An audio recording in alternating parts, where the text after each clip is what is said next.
Welcome to the Business Scholarship Podcast, interdisciplinary conversations about new works in the broad world of business research. I'm your host, Andrew Jennings.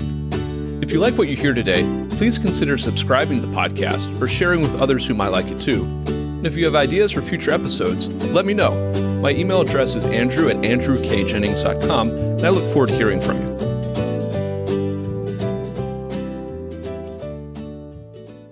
Our guest today is Megan Shaner, professor of law at the University of Oklahoma. We'll be discussing her article, The Corporate Chameleon, which was recently published in the University of Richmond Law Review. I'll add a link to the article in the show notes for today's episode. Megan, welcome to the Business Scholarship Podcast. Thank you for having me.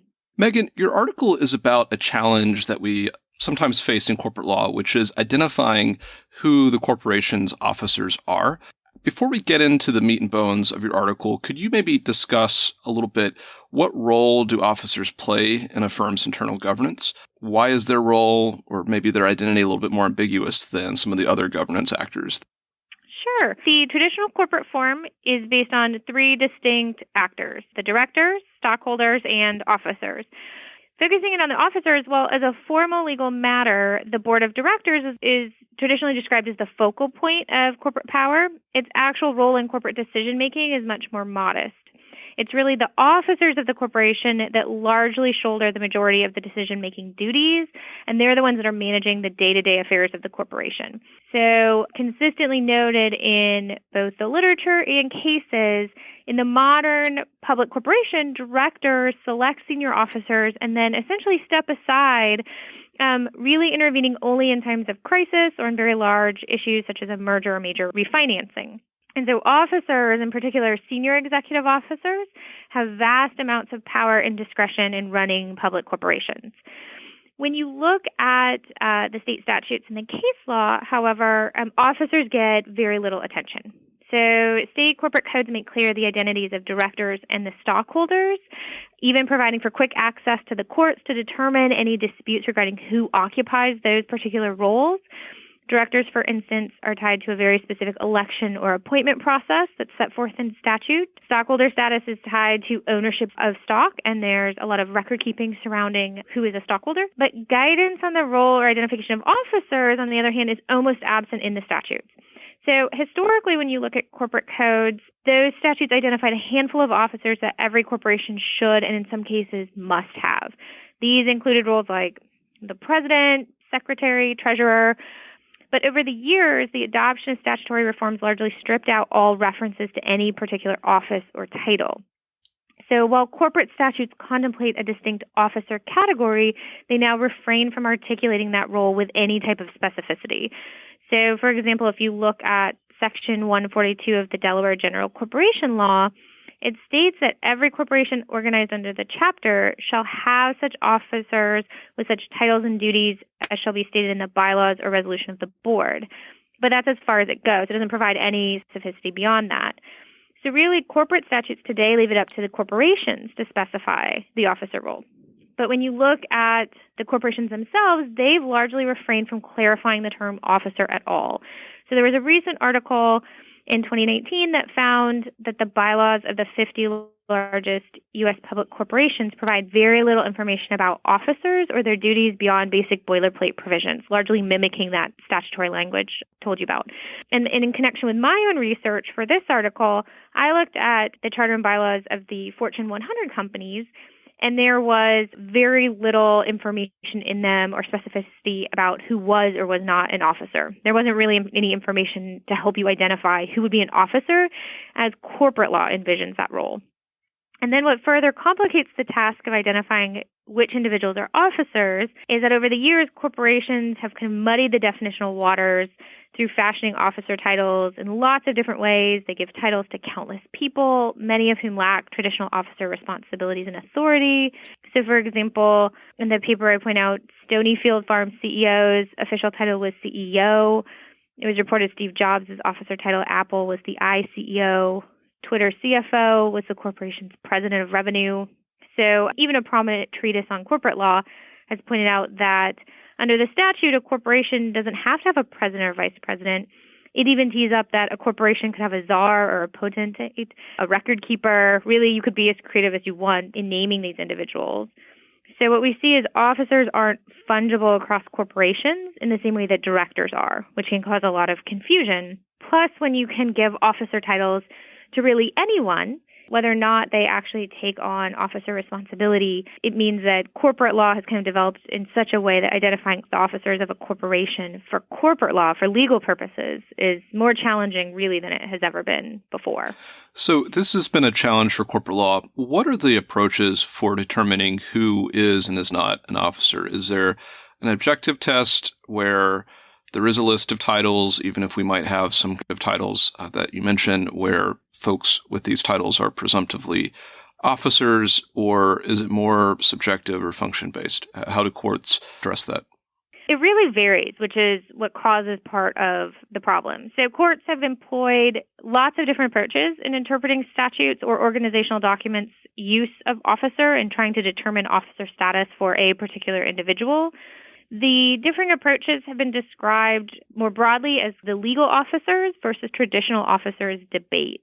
So in the cases, we see courts, even in applying this exact same statutory language, disagree whether officer status should be determined on, on one hand, objective criteria, as you mentioned, like title, director election, director appointment of the individual, or two, on the other hand, subjective functional criteria, such as their responsibilities, duties, access to information, or financial resources.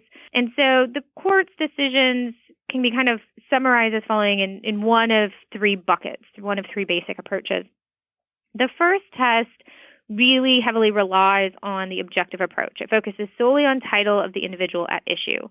So the mere status of an individual will trigger the application of a particular statute or regulation.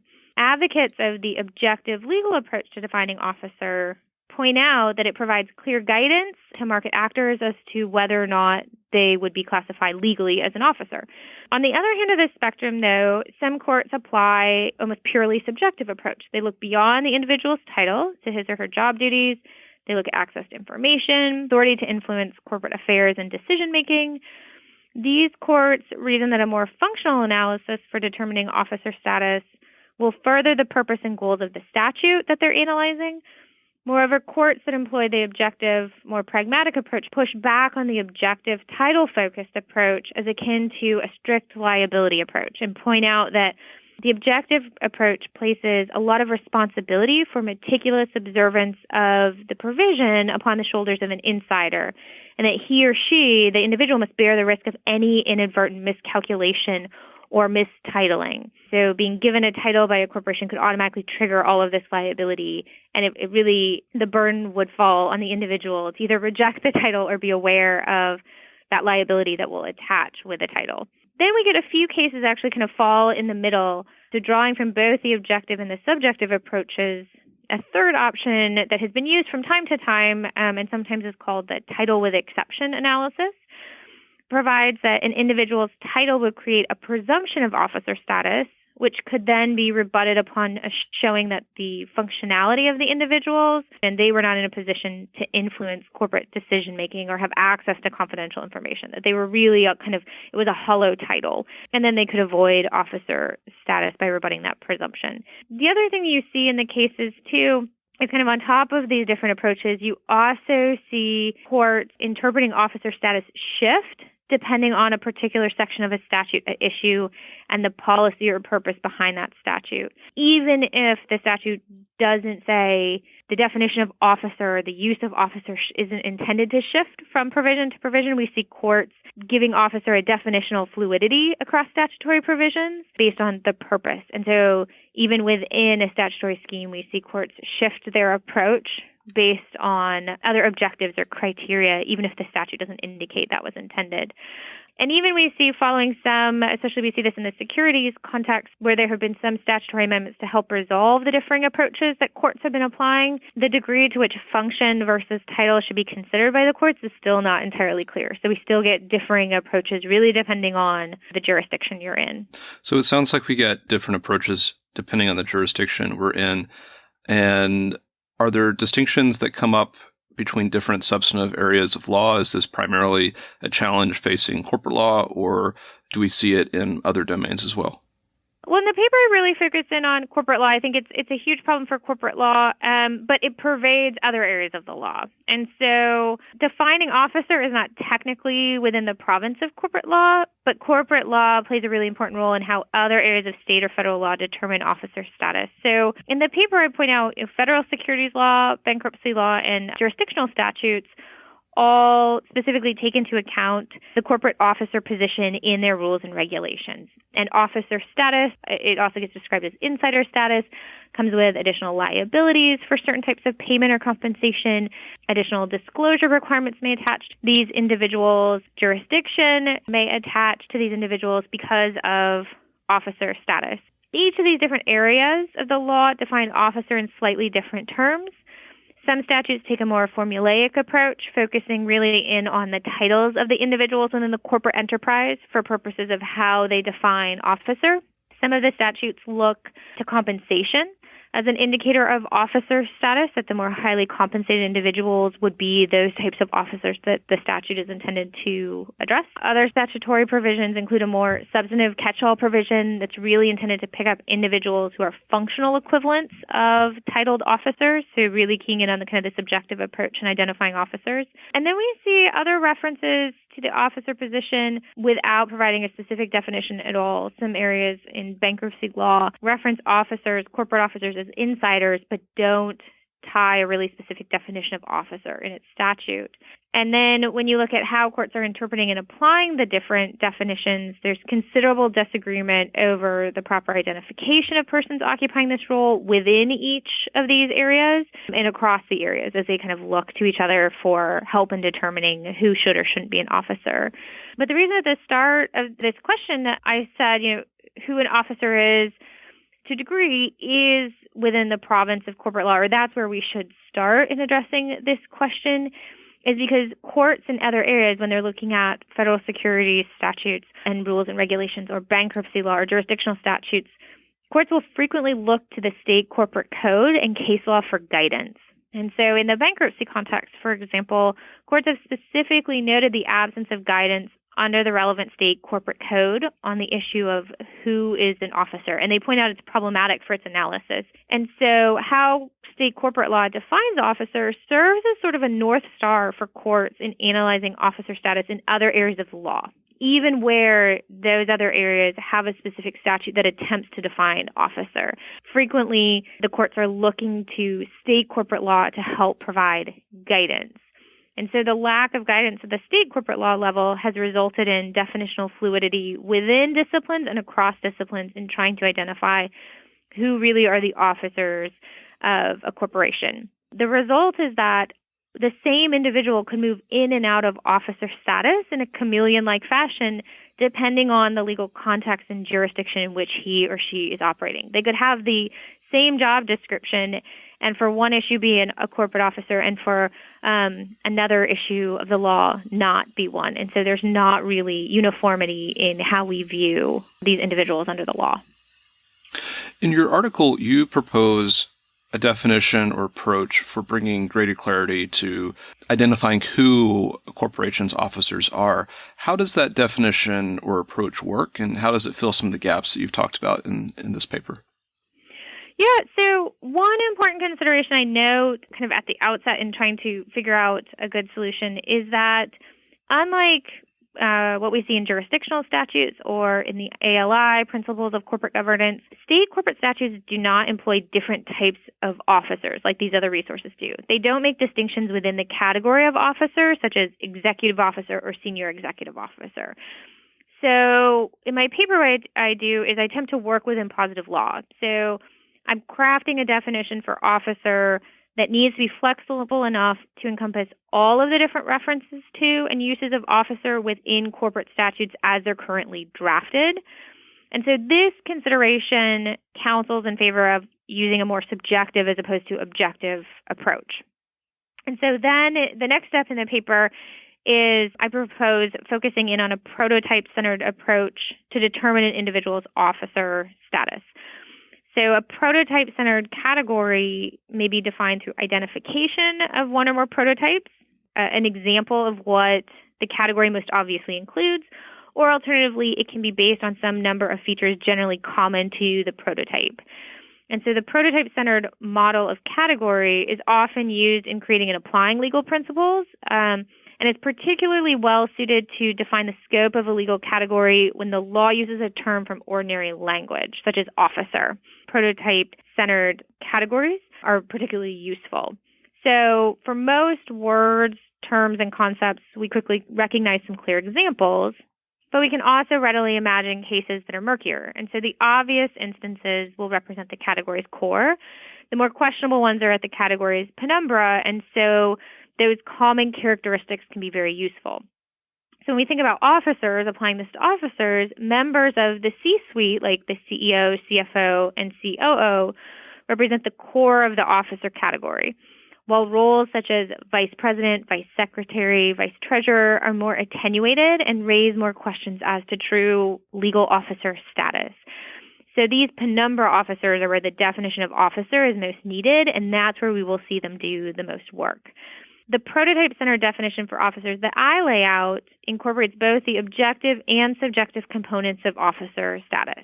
It draws on the characteristics of corporate officer status that cases and scholars have already identified as being really important in their conclusions and analysis.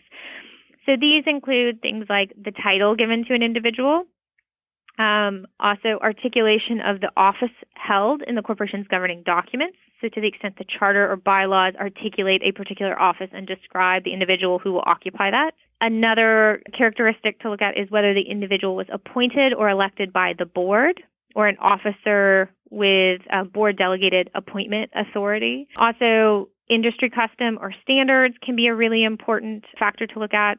The individual's involvement in policy-making functions for the corporation, whether the individual exercises discretionary authority or power in managerial decision-making, for example, or it gets described many times as exercising the power of the corporation, kind of being the corporation. And then finally, whether the individual occupies a position of trust, which can include performing duties that would allow the individual access to financial information or other confidential information about the corporation's affairs, such that this individual could exert undue influence over corporate decision-making. And so this list of factors takes into account both the legal and traditional roles of officers in the corporation. In the paper, I encourage courts to look at the totality of the circumstances in determining officer status, with no one factor being wholly dispositive. So in advocating for a holistic approach that considers all relevant officer characteristics, what I propose is consistent with the fact-specific, case-by-case analysis that is characteristic of corporate law in deciding other issues historically. Megan, what key takeaways would you like our listeners to have from this interview and from the article? Yeah, well, I think, one thing is to really be aware that in state law, at the state corporate law level, there continues to be a persistent lack of guidance surrounding the role, duties, and liabilities of officers in the corporation. This specific article points out that categorization as a corporate officer carries with it distinct legal duties, rights, and liabilities for both state and federal law purposes. Yet individuals, boards, and their attorneys are left to speculate as to officer status. And when we think about the law, linguistic precision is vital to the development, practice, and application of the law, but to achieve this, there has to be a clear delineation of a term's legal meaning. This is necessary for individuals to understand their legal responsibilities and authority, and for lawyers and judges to be able to communicate efficiently and effectively about their legal status and legal responsibilities. So if left unresolved, definitions will be determined ex post. It will allow parties to opportunistically define officer to fit their particular argument. The result being judicial analysis and rulemaking as it pertains to corporate officers will become inconsistent and unpredictable for these individuals. And the more narrow problem discussed in this article about who is an officer really ties into the larger uncertainty surrounding officers. The ambiguity in defining officer has contributed to the marginalization of officer doctrine as a whole, in particular the development of fiduciary duties. In the article, I really posed towards the end, how can courts parties and scholars engage in a thoughtful, informed dialogue regarding the proper role and accountability for these really important individuals in corporate governance if there's not a clear understanding of who an officer is? And moreover, how can legal counsel adequately advise these key management members of their legal responsibilities if the law makes it unpredictable as to whom these rights, responsibilities, and liabilities will apply? And then I think finally, in looking to the future for corporate officers, with the courts and boards of directors continuing to stay silent with respect to articulating the contours of officer status and officer duties and liabilities, we see these individuals and their counsel looking to private ordering solutions. For example, the ABA's Task Force on Director and Officer Liability is looking for possible private ordering solutions like employment contract provisions to answer some of the outstanding questions surrounding officers. However, how can parties engage in efficient and fair contracting in this space if their default legal principles from which they're hoping to operate remain undefined? If we don't know who the officers are, how can we be properly contracting around what their duties and liabilities are? So it really has kind of a systemic impact, not only on current statutes, but also contracting going forward. Our guest today has been Megan Shaner, professor of law at the University of Oklahoma. We've discussed her article, The Corporate Chameleon, which was recently published in the University of Richmond Law Review. I'll add a link to the article in the show notes for today's episode. Megan, thank you for joining the Business Scholarship Podcast. Thanks for having me.